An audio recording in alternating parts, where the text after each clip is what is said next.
নমস্কাৰ আপোনালোক সকলোকে আমাৰ চেনেলৰ অন্য এটা জব আপডেট ভিডিঅ'লৈ সকলোকে স্বাগতম জনাইছোঁ। নতুনকৈ চাকৰি মুকলি হৈছে, দুটা বিভাগৰ পৰা এই পদসমূহ ওলাইছে। ইয়াত আপোনালোকৰ 10 পাছ কৰি যিসকলে ITI কৰিছে তেওঁলোকৰ বাবে ইয়াত পদ থাকিব। আপোনালোকে আমাৰ ভিডিঅ'টো শেষলৈকে চাব গোটেইখিনি কথা গম পাবৰ বাবে। আৰু বহুত কেইটামান ডকুমেণ্টৰ কথা তেওঁলোকে অফিচিয়েল নটিফিকেশ্যনটোত উল্লেখ কৰি দিছে, যিকেইটা ডকুমেণ্টটো আপোনালোকে আবেদন কৰিবৰ কাৰণে জৰুৰী হ'ব। সেইখিনি মই ভিডিঅ'টোতে কভাৰ কৰিছোঁ, সেইবাবে আপোনালোকে কণ্টিনিউ শেষলৈকে চাই থাকিব। যিসকলে আমাৰ চেনেলত প্ৰথমবাৰলৈ আহিছে তেওঁলোকে ভিডিঅ'টোত লাইক এটা কৰি আমাৰ হোৱাটছআপ চেনেলটোত ভিডিঅ'ৰ ডেছক্ৰিপশ্যন বক্সত লিংক দিয়া আছে, গৈ আপোনালোকে তাত জইন হৈ ল'ব। আজিৰ যিটো প্ৰথম নটিফিকেশ্যন আহিছে এইটো হৈছে director of elementary and craftsmen training আছামৰ ফালৰ পৰা, যিটোত আপোনালোকৰ 3 অক্টোবৰ লাষ্ট ডেট হয়। Director of employment and craftsmen training DECT ফালৰ পৰা আপোনালোকৰ 93টা জুনিয়ৰ ইনষ্ট্ৰাক্টৰ পোষ্টৰ বাবে আপোনালোকৰ পদ মুকলি কৰি দিছে। ইয়াত পদৰ সংখ্যা আছে 93টা। বিভিন্ন ধৰণৰ ব্ৰাঞ্চত পদখিনি ওলাব। আপোনালোকৰ ইলেক্ট্ৰিচিয়ান, ৱায়াৰমেন, ইলেক্ট্ৰিচিয়ানৰ কাৰণে 11টা, ৱায়াৰমেনৰ কাৰণে 6টা, ৱেল্ডাৰৰ কাৰণে 11টা, ফিটাৰৰ কাৰণে 8টা, ইঞ্জিনিয়াৰিং ড্ৰয়িঙৰ কাৰণে 6টা, কাটিং এণ্ড ছুইমিঙৰ কাৰণে 6টা, কপাৰৰ কাৰণে 2টা।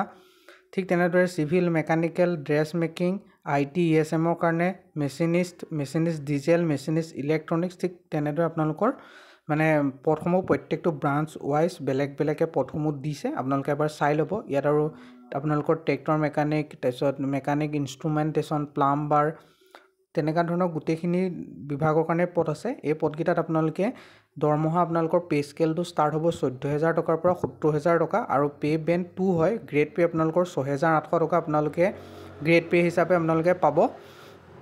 ইয়াৰ বাবে আপোনালোকে আবেদন কৰিব পাৰে। আৰু ইয়াত আপোনালোকে কোনসকল কেণ্ডিডেটে পদকেইটাৰ বাবে আবেদন কৰিব পাৰিব, ইয়াত যিসকলে এজ লিমিট 18 বছৰৰ পৰা 40 বছৰৰ ভিতৰত হয় তেওঁলোকৰ এজটো কেলকুলেট কৰিব 1 জানুৱাৰী 2025লৈকে, আৰু তেওঁলোকৰ যিসকল 31 ডিচেম্বৰ 1984ৰ পৰা লাষ্ট 117 চনৰ ভিতৰত জন্মগ্ৰহণ কৰিছে তেওঁলোকে এই পদকেইটাৰ বাবে আবেদন কৰিব পাৰে। SC সকলৰ বাবে 5 বছৰ এজ ৰিলেক্সেশ্যন, ST সকলৰ বাবে 5 বছৰ, OBC সকলৰ কাৰণে 3 বছৰ, আৰু এক্স ছাৰ্ভিচমেন সকলৰ বাবে 2 বছৰ এজ ৰিলেক্সেশ্যন।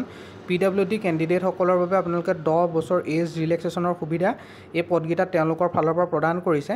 ইয়াত আপোনালোকে খুবেই এটা ভাল পোষ্ট হয় যিসকলে ITI পাছ কৰিছে। এইখিনিতে আপোনালোকক মই দেখাম আমাৰ যিটো এডুকেশ্যন কোৱালিফিকেশ্যন বিচাৰিছে। এডুকেশ্যন কোৱালিফিকেশ্যনটো বিচাৰিছে HSLC পাছ কৰাৰ পিছত আপোনালোকে যদিহে নেশ্যনেল এপেণ্ডিছ চাৰ্টিফিকেট আৰু নেশ্যনেল ট্ৰেড চাৰ্টিফিকেট, আপোনালোকৰ যদি এপেণ্ডিছ ট্ৰেড চাৰ্টিফিকেট আছে আৰু তাৰ উপৰিঞ্চি এবছৰীয়া বা যিটো টেকনিকেল ইণ্ডাষ্ট্ৰিয়েল ট্ৰেইনিং অৰ্থাৎ ITI পাছ কৰিছে, তেনেহ'লে আপোনালোকে পদকেইটাৰ বাবে আবেদন কৰিব পাৰিব। ইয়াত এমপ্লয়মেণ্ট এক্সচেঞ্জৰ ৰেজিষ্ট্ৰেশ্যন নাম্বাৰটো আপোনালোকৰ কম্পালচৰি হয়, এইটো আপোনালোকৰ ইয়াত থাকিবই লাগিব। ইয়াতকৈ এটা ভাল খবৰ হৈছে যে এই পদকেইটাৰ বাবে আপোনালোকে আবেদন কৰিবৰ কাৰণে কোনো ধৰণৰ এপ্লিকেশ্যন ফিজ পে'মেণ্ট কৰিব নালাগে। আৰু ইয়াত যিখিনি ডকুমেণ্ট লাগিব সেইখিনি তেওঁলোকে ক্লিয়াৰলি মেনশ্যন কৰি দিছে, এইখিনি ডকুমেণ্ট লাগিব। আপোনালোকে এবাৰ চাই লওক, ভালছে ধ্যান দিব।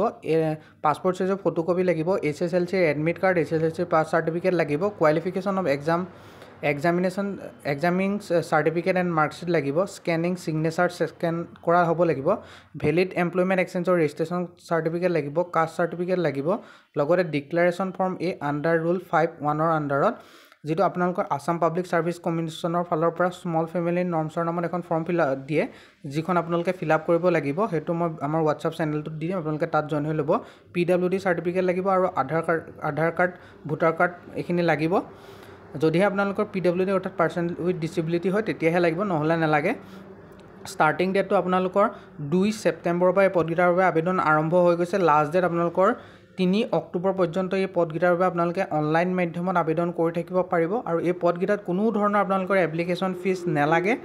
আৰু এই পদকেইটাৰ বাবে আপোনালোকে অনলাইন মাধ্যমত 3 অক্টোবৰৰ আগলৈকে আপোনালোকে আবেদন কৰি থাকিব পাৰিব। এতিয়া আমাৰ যিটো দ্বিতীয় নটিফিকেশ্যন তাৰ ফাললৈ, যিটো আহিছে ৰেলৱে ৰিক্ৰুইটমেণ্ট বৰ্ড চমুকৈ RRBৰ ফালৰ পৰা।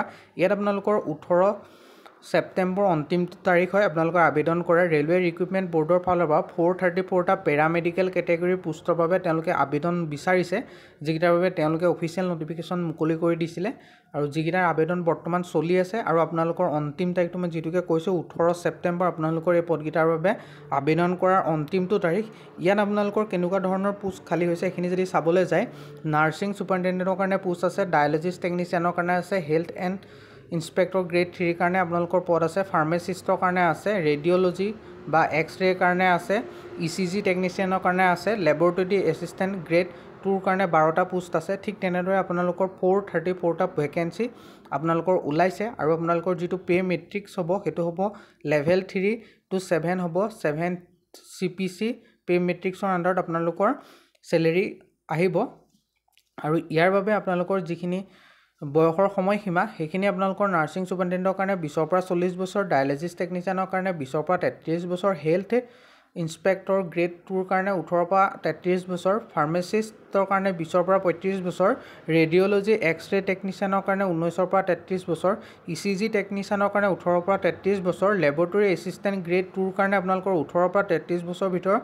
প্ৰত্যেকজন কেণ্ডিডেটে আপোনালোকৰ এই পদকেইটাৰ বাবে আবেদন কৰিবৰ কাৰণে এলিজিবল হয় ইয়াত আপোনালোকৰ OBC NCL সকলৰ বাবে 3 বছৰ এজ ৰিলেক্সেশ্যন ST SC সকলৰ বাবে 5 বছৰ age relaxation PWD unreserved EWS সকলৰ কাৰণে 10 বছৰ PWD OBC NCL সকলৰ কাৰণে 13 বছৰ PWD ST SC কেণ্ডিডেট সকলৰ কাৰণে 15 বছৰ আপোনালোকৰ এজ ৰিলেক্সেশ্যনৰ সুবিধা এই পদকেইটাত RRB ফালৰ পৰা আপোনালোকক প্ৰদান কৰিছে আপোনালোকে এই পোষ্টকেইটাত আবেদন কৰিব পাৰে ইয়াত আপোনালোকৰ আবেদন কৰিবৰ কাৰণে যিটো শিক্ষাগত অৰ্হতা এডুকেশ্যন কোৱালিফিকেশ্যন ইয়াত আপোনালোকৰ নাৰ্ছিং সুপাৰিনটেণ্ডেণ্টৰ কাৰণে আপোনালোকৰ BSc নাৰ্ছিং কৰা হ'ব লাগিব তেনেহ'লেহে আপোনালোকে পদকেইটাৰ বাবে আবেদন কৰিব লাগিব আৰু ৰিকগনাইজড ইনষ্টিটিউট হ'ব লাগিব লগতে ডায়ালিচিছ টেকনিচিয়ানৰ কাৰণে BSc প্লাছ ডিপ্ল'মা ইন হেমিঅ'থলজি আপোনালোক কৰা হ'ব লাগিব হেল্থৰ কাৰণে আপোনালোকৰ BSc নাৰ্ছিং কৰা হ'লে এই পদকেইটাৰ বাবে আবেদন কৰিব পাৰিব ফাৰ্মাচিষ্টৰ কাৰণে 12 পাছ কৰি সায়েন্স ষ্ট্ৰীমৰ পৰা যিসকলে ডিপ্ল'মা ইন ফাৰ্মাচী কৰিছে তেওঁলোকে পদকেইটাৰ বাবে আবেদন কৰিবলৈ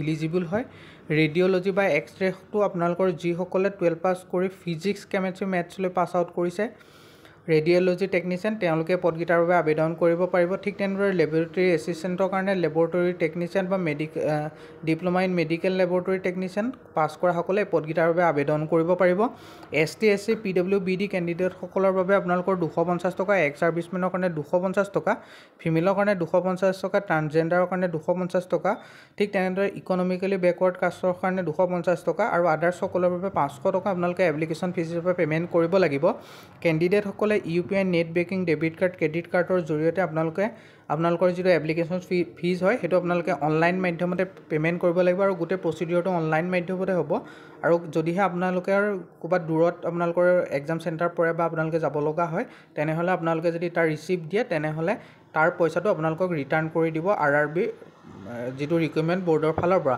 এই পোষ্টকেইটাৰ আবেদন আপোনালোকৰ 9 আগষ্টৰ পৰা এই পোষ্টকেইটাৰ বাবে আবেদন আৰম্ভ হৈ গৈছিল আৰু লাষ্ট ডেট আপোনালোকৰ 18 ছেপ্টেম্বৰ পৰ্যন্ত এই পদকেইটাৰ বাবে আপোনালোকে আবেদন কৰি থাকিব পাৰিব আৰু ভিডিঅ'ৰ ডেছক্ৰিপশ্যন বক্সত আমাৰ ৱেবছাইটৰ লিংক পাব নহ'লে আপোনালোকে আমাৰ হোৱাটছআপ আৰু চেনেলটোত জইন হৈ লওক তাতে গোটেইখিনি মই আপডেট দি থাকোঁ আপোনালোকে তাতে পাব আৰু আমাৰ আজিৰ ভিডিঅ'টো আপোনালোকে লাইক এটা কৰি আমাৰ চেনেলটো ছাবস্ক্ৰাইব কৰি থৈ যাব যাতে এনেকুৱা ধৰণৰ জব ৰিলেটেড আপডেট ভিডিঅ'সমূহ আপোনালোকে অতি সহজতে আমাৰ চেনেলৰ জৰিয়তে পাই থাকে আজিলৈ ইমানেই ধন্যবাদ